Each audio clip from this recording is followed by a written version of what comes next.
देश का जेनजी वाकई गेम बदल रहा है, जाग रहा है। क्योंकि कुछ समय पहले तक जिन मंचों पर अंधभक्तों की भीड़ दिखाई देती थी, आज वहीं पढ़ा लिखा सवाल पूछने वाला जागरूक जेनजी खड़ा है। ऐसे ऐसे मंचों पर पहुंच रहा है जहां सत्ता पर बैठे लोगों से सीधा सवाल पूछा जा सके, बिना डरे, कोई डर नहीं। एक छोटा सा नमूना देखिए, फिर आपको पूरी तस्वीर दिखाते हैं। सर, मेरे को ये पूछना है कि आप कह रहे हैं हम गीता पढ़ाएंगे तो मॉरल वैल्यूज इनकलकेट होंगी बच्चों में, तो सबसे पहले पार्लियामेंट में गीता पढ़ाना चालू कर दें, नेताओं में थोड़ी बहुत मॉरल वैल्यूज आ जाएंगी तो बेटर होगा। वाह वाह, ये सबके लिए है एकदम। एक बार फिर से ताली बजाइए इनके लिए। देखा आपने, यही होता है जब पढ़ा लिखा युवा सवाल पूछे तो फिर तालियां रुकती नहीं है। छात्रा के सवाल से धर्म के ठेकेदारों को जरूर मिर्ची लगी होगी, और ये तो कुछ भी नहीं था। देश के जेनजी ने ऐसे मंचों का इतना भरपूर फायदा उठाया है कि सवालों से भागने वालों की खटिया खड़ी कर दी है। यकीन ना हो तो एक और छोटा सा नमूना देखिए। युवाओं ने वो मुद्दे उठाए हैं जिससे बीजेपी सरकार लगातार भागती रही है। मैम, यहाँ क्या हो रहा है?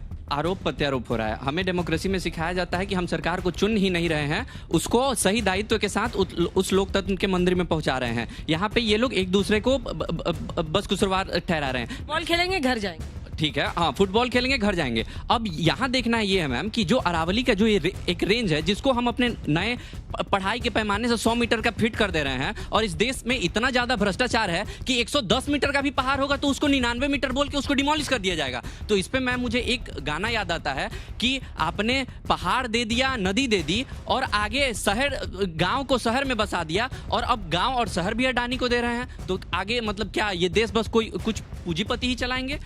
हम लोग के लिए कोई नहीं सोच रहा है। जितने हो गया।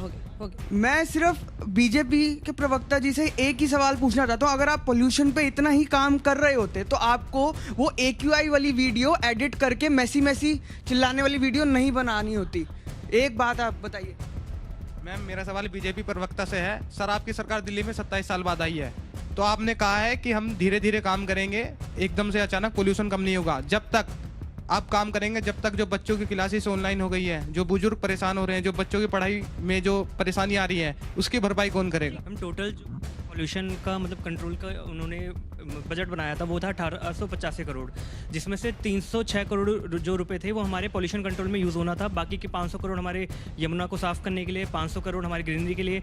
मैम, क्यों गवर्नमेंट हमें कोई एक प्रॉपर, हमें एक ट्रांसपेरेंसी नहीं रखती, हमें कोई एक अच्छे से एक BOM नहीं देती जिसमें हम हर चीज़ समझ पा रहे हैं कि पैसे हमारे कहाँ जा रहे हैं, जो हम टैक्सेस दे रहे हैं वो कहाँ यूटिलाइज हो रहे हैं। पिछली सरकार पे जब बीजेपी वालों ने आरोप लगाया था कि जब त्योहार का टाइम होता है तभी क्लीनिंग होती है यमुना की और उस पर डिफॉर्मिंग स्प्रे होती है, एंड जब हम इस बार देख रहे हैं, इस बार भी बीजेपी ने वही किया, एक सेपरेट चैनल बना के उस पर VIPs को एंटरटेन किया, एंड आपने बस उसी एरिया का पानी साफ किया, एंड आज भी यमुना का वही हाल है जो 1 साल पहले इलेक्शन से पहले था। जल्दी से मेरा प्रश्न ये है कि बातें सबने करी, पर आप ये कह रहे हैं कि हमने 9 महीने में नहीं किया, तो जितने आगे आप करने वाले हैं उसमें जितनी जाने जाएंगी उनका जिम्मेदार कौन होगा? जल्दी। देखा आपने, ये युवा अब ट्रोल आर्मी नहीं है, बल्कि तर्क और तथ्यों के साथ मैदान में उतर रहे हैं। अपने मुद्दों को लेकर सत्ताधारी नेताओं से सीधा सवाल पूछने की हिम्मत दिखा रहे हैं, और इसी के चलते प्रवक्ताओं के चेहरे का रंग उतर चुका है। क्योंकि अब तक तो वो स्टूडियो में बैठकर एंकर से और विपक्षी प्रवक्ताओं से ही आपस में तू मैं करते थे, लेकिन अब जब जेनजी सवाल पूछ रहा है तो उनके पास गोलमोल जवाब के अलावा कुछ भी नहीं है। और हाँ, ऐसा भी नहीं है कि ये जेनजी के सत्ताधारी पार्टी के प्रवक्ता से सवाल पूछ रहा है। वो जिसको आगे देखना चाहता है उससे भी उनके नेतृत्व और राजनीति को लेकर तीखे सवाल पूछ रहा है, उनको आईना दिखा रहा है। मेरा सवाल भाजपा वालों से ये है कि कब तक आप पुरानी बातों को आज तक दोहराते रहोगे? आप कब अकाउंटेबिलिटी लोगे? और वहीं पे कांग्रेस से मेरा ये एडवाइस है, भाई ऐसे काम नहीं चलने वाला, कुछ अलग करिए, कुछ यूनिक लाइए। हम भी चाहते हैं कि किसी और पार्टी को लाए, लेकिन आप काम ही ऐसा करते हैं, हमको बीजेपी वालों को वोट देना पड़ता है। भाई ईमानदारी के लिए ताली बजा दीजिए इसके लिए।